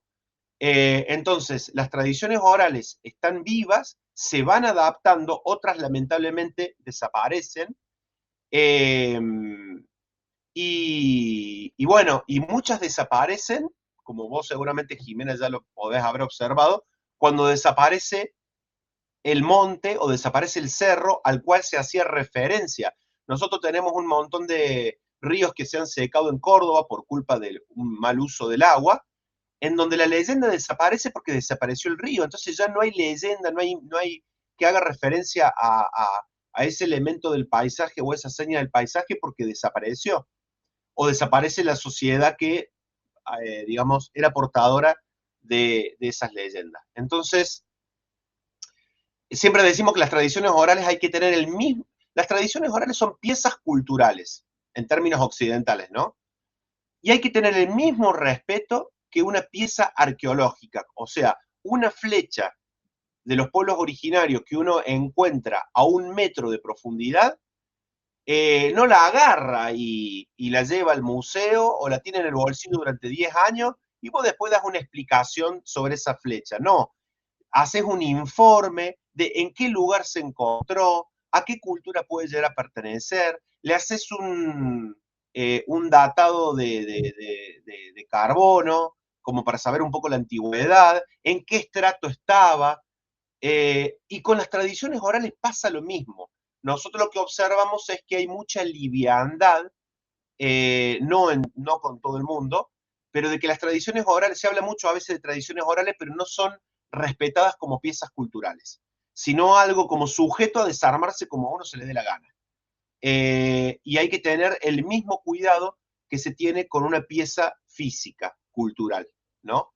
Eso hemos discutido y hablado mucho con gente que recopila y que también luego divulga estas tradiciones orales. Gracias, Pablo. Acuerdo con todo.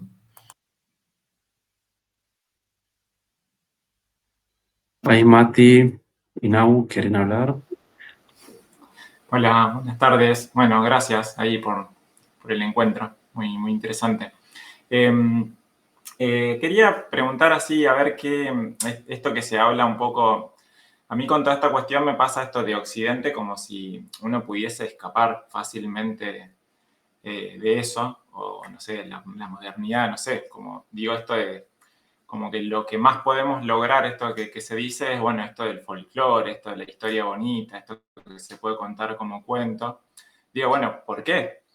¿Por qué ocurre eso? ¿Qué falta trascender a eso para que pueda ocurrir naturalmente? Porque, digo, parece que más que o sea, parece más una excepción cuando ocurre y que, no sé, he leído algunas propuestas de esto de como de la afectación, como solo ocurre cuando, bueno, uno se deja afectar, digamos, por ese relato, pero para que ese relato tenga vida y la significación empiece a jugar, tiene que haber como un contexto en vinculación no solo con lo no humano, sino también con humanos que portan como un saber de cómo leer eso. Entonces, nada, me pregunto un poco sobre eso, digamos, ¿qué hace falta, además de la historia, de lo textual, del mito, del relato, que pueda darle vida y vuele? Y por otro lado me pregunto si es posible, digamos, siempre, digamos, si hay una garantía hoy en las condiciones en las que vivimos de que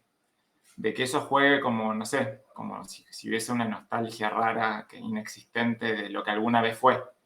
Entonces, es un buen tema el que planteaste porque toca varias cuestiones. pero resumiendo todos tenemos derecho, según mi modo de ver, todos tenemos derecho a esta cultura que es una cultura de la tierra, porque vuelvo a repetir, estos ritos, estas creencias y estos seres míticos son en definitiva común a toda la humanidad, ¿no? No solamente a nuestros pueblos originarios, sino a los antiguos pueblos europeos, a los pueblos asiáticos, a muchos pueblos africanos, y tenemos la suerte en América de tener a los pueblos originarios como guías, como reservorios de una cultura muy genuina, en diálogo obviamente con nuestro paisaje, a quienes acudir para dejarnos con mucho respeto y sin forzar nada, dejarnos afectar.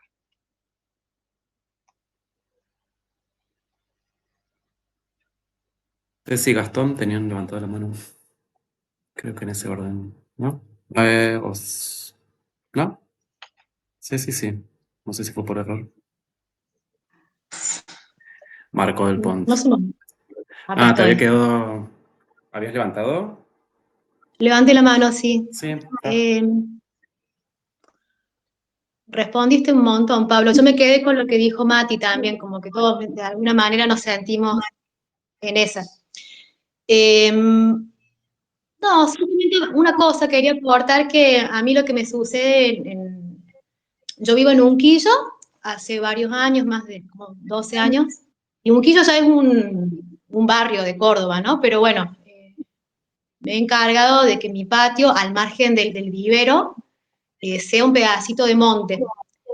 Y hace años, muchos años, que tengo un vínculo en el que me siento como comunidad con ese pedacito de monte que me encargo de conservar, pero que a la vez también, bueno, eso, como ese vínculo que hay entre flora, fauna, y un montón de cosas que nos suceden a nosotros, esos integrantes de ese pedacito de tierra, hace que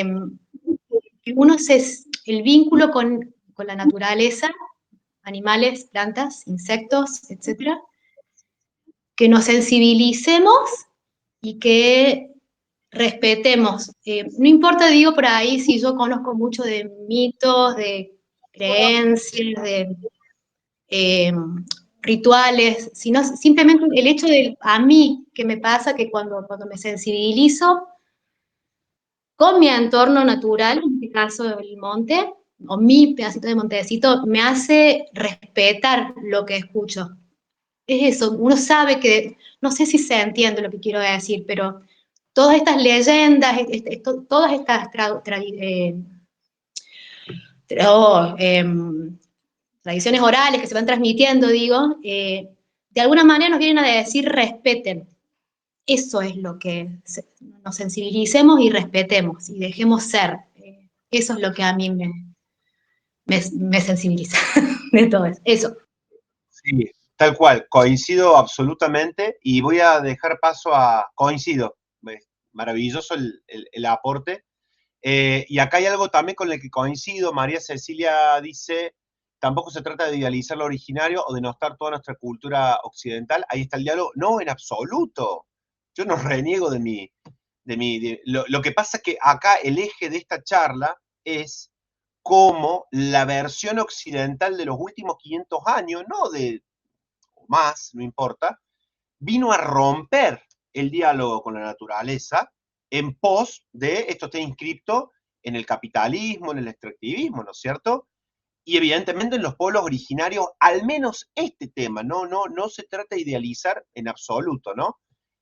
Porque también yo estoy de acuerdo en que no hay que romantizar ni idealizar ni a una cultura ni a la otra, pero evidentemente el occidentalismo desde, digamos, vieron que los historiadores, los economistas, los historiadores en economía, o como se quiera decir, casi que hay un acuerdo muy grande que el capitalismo se inaugura con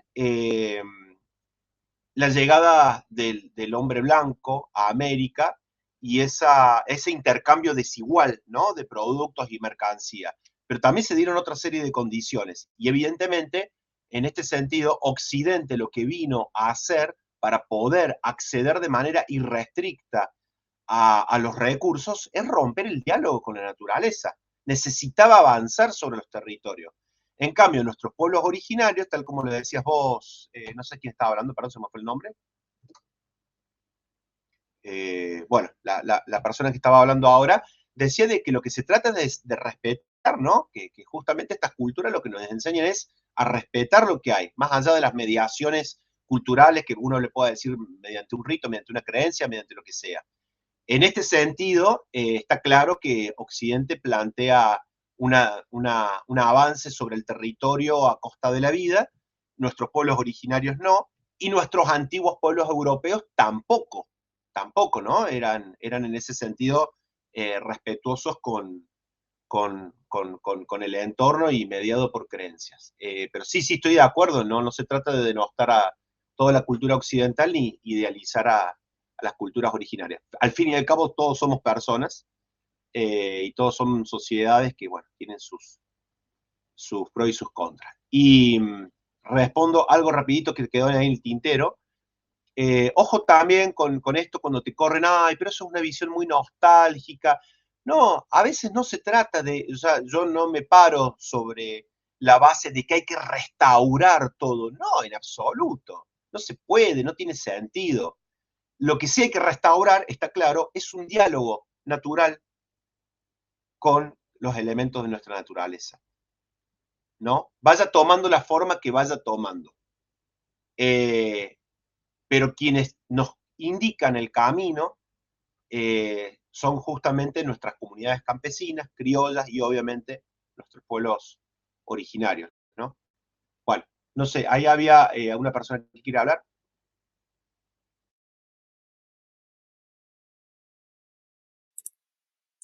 Me quedó la mano levantada de antes, pero ya sería como una síntesis de lo que dijeron ustedes dos recién, de Ceci y vos. Como esto, bueno, sí, de que me gustó que se abre de golpe como la posibilidad de que todos participemos también, de que no hay una cuestión de trayectoria. Sí pienso en la trayectoria como historia de vida y me parece que un buen paso cero es estar atentos y atentas, ¿no? Que parece una pavada y cliché y trillado y es lo que más cuesta y estar atento a todas estas otredades que estamos nombrando, que ya sean narraciones o los protagonistas participando en las narraciones. Luego reconocer las distancias, ¿no? Como una diferencia a partir de que tiene que existir, que existe y solo es a partir de ahí que digamos, está disponible a todos, pero a su vez cada uno tuvimos nuestros abuelos. Y a algunos abuelos los corrieron, los mataron con perros y a otros no. Entonces, me parece que estar atento a esa historia de vida nos acerca justamente a esta posibilidad que recordás vos. Me parece que es muy importante tenerlo en cuenta, ¿no? Que no hace falta ajustarse identidades para estar atentos y reconocer la historia de vida de cada uno y desde ahí, desde esas diferencias, volver a encontrarse, que implica, como dice la Ceci, me parece, nosotros en relación a las plantas y cada uno acá en relación a lo que esté haciendo, el poner el cuerpo también implica, ese acercarse es con el cuerpo puesto a disposición de qué cosas. Porque hay mucho discurso y yo de eso lo reconozco porque he participado y participo todavía muchas veces de eso, de decir lo que hay que hacer, ¿viste? Esa ruta moralista que tenemos todos, que es la ecología, que es el ambientalismo, cómo se cuida y no el ambiente y cómo nos damos cátedra entre todos. Bueno, pero el poner el cuerpo es un gesto que es muy preciso y que es lo que más cuesta hacer el día a día. ¿A qué le estamos dando la atracción de nuestro movimiento concreto? Hablo de para qué movemos las manos durante el día para producir qué cosas y qué mundos. Si no, creo que se arranca por frenar muchas veces. Acá hay gente muy diversa, gente que está muy metida y muy comprometida y responsable con ese qué hacer, y otros, dentro de los cuales me incluyo, no tanto. Entonces, en ese poner el cuerpo a disposición de qué fuerzas para producir qué mundos, y cuáles se están acabando, por qué motivos, y quiénes participan de qué roles en todo eso. Y me parece esto como, no me acuerdo quién habló antes de la Ceci, pero a mí me recuerda el Mati y no. Esto de cómo arrancar en prestar atención para mí en ese respeto que es de atención a estos otros y otras, y luego a partir de ahí decidir en qué poner el cuerpo todos los días y hacerlo con pequeños gestos, y seguramente hay una punta de hilo que, como vos nombras, son rituales que podemos comenzar a hacer, y un ritual no es solamente un tipo de magia, sino que en cada cotidiano me parece que podemos tener desde dónde arrancar también. No hay una forma, un mundo al que hay que entrar porque ese es el bueno y el resto malo, sino que parece que hay maneras de estar acá de otra manera justamente. Y que eso construye mundos y que esas mitologías, como las hemos nombrado al comienzo, como que pierden su origen y no saben en qué historia están, pero que están ocurriendo todo el tiempo y se vuelven a traer, ya sea en el Asia arcaica hasta el día de hoy, con los cambios de símbolos que Jimena mencionaba recién, esas mitologías se construyen o no se construyen. Y bueno, ¿qué estamos haciendo al respecto? Las dejamos morir y no las recreamos y no las mantenemos y diversificamos y propagamos, como ustedes se encuentran como dos proyectos que ahora quedan como, mira, te vengo siguiendo y mira, vos me venís leyendo y bueno, y se encuentran, digamos, ¿qué propagamos y qué hacemos que se encuentren esta creación de mundos o mitologías tan concretas como el día a día en el que ponemos el cuerpo a crear qué cosas? Se me ocurre esa síntesis. Gente, yo Sí. a modo de cierre, también los invito a, porque lo más lindo, lo más enriquecedor para mí es escuchar a aquellos adultos mayores que hemos recopilado en toda la provincia durante los últimos 20 años. Y hay muchísimo material en las redes. Yo les recomiendo al que le interese por ahí profundizar en alguno de estos relatos y escuchar la profundidad de estos saberes en boca de quienes están ahí en el territorio. Visitar la página de Relatos del Viento, muchos la conocen, que es www.relatosdelviento.org, ahí le voy a escribir el mensaje, y ahí tienen un archivo oral, tienen una sección que se llama El Fogón, que tenemos algunas series documentales, todos de libre uso y descarga y reproducción. Ahí hay varias series de capítulos documentales en donde se narran, gracias Guille. Y bueno, cualquier cosa, ahí están las redes, a mí me encuentran como Pablo Rosalía, y si no, Relatos del Viento, la asociación a la cual integro y desde la cual hacemos una buena parte de este trabajo de investigación y divulgación. Así que, bueno, yo me tengo que despedir por cuestiones personales, pero no sé, si alguien quiere igual comentar algo así a modo de cierre, yo tengo ahí unos minutos, no hay problema.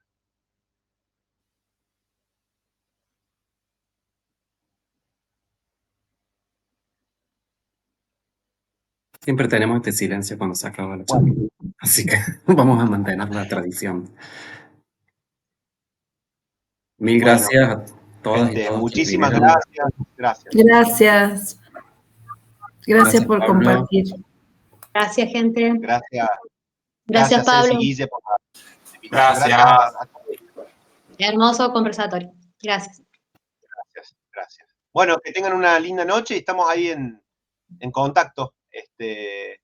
Cada tanto estamos haciendo actividades divulgativas donde podemos playarnos sobre estos temas, así que con gusto, ahí siempre anunciamos por las redes.